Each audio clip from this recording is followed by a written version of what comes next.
काँग्रेस अध्यक्ष मल्लिकार्जुन खरगे यांची धुळ्यामध्ये सभा होणार आहे। उमेदवार शोभा बच्छाव यांचा प्रचार खरगेंकडून केला जाणार आहे।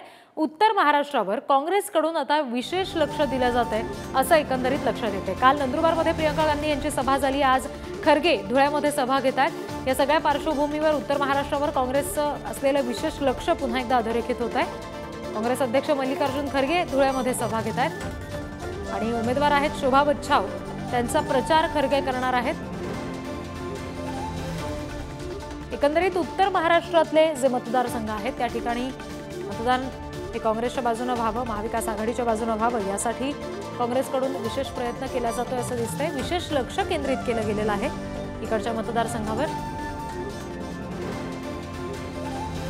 काल नंदुरबारमध्ये प्रियंका गांधी येऊन गेल्या, तिथे सभा घेऊन गेल्या आणि आता आज काँग्रेस अध्यक्ष मल्लिकार्जुन खरगे धुळ्यामध्ये सभा घेतात।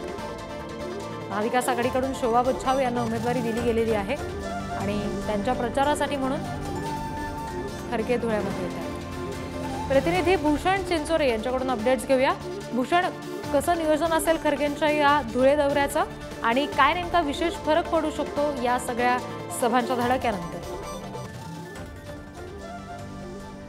निश्चितपणे धुळे लोकसभा मतदारसंघामध्ये काँग्रेसने आपली ताकद लावलेली आहे। आज काँग्रेसच्या उमेदवार शोभा बच्छाव यांच्या प्रचारासाठी देशाचे अध्यक्ष मल्लिकार्जुन खरगे हे शिंदखेडा येथे येत आहेत। 3 वाजता त्यांची जाहीर सभा त्या ठिकाणी होणार आहेत। कालच प्रियंका गांधी शेजारच्या मतदारसंघात नंदुरबार या ठिकाणी आल्या होत्या, त्या ठिकाणी काँग्रेसने मोठं शक्ती प्रदर्शन देखील केलं। शोभा बच्छाव या बाहेरच्या उमेदवार आहेत अशी टीका वारंवार भारतीय जनता पक्षाकडून होत आहेत। तर त्याला शोभा बच्छाव यांचा जन्म हा धुळ्यातलाच असून ही त्यांची जन्मभूमी असल्याचं काउंटर काँग्रेसकडून केलं जात आहे। त्यामुळे गेल्या 15 वर्षापासून हा मतदारसंघ जो आहे तो भारतीय जनता पक्षाच्या ताब्यात गेलेला आहे। त्यामुळे हा मतदारसंघ परत काँग्रेसकडे येऊ शकतो का असं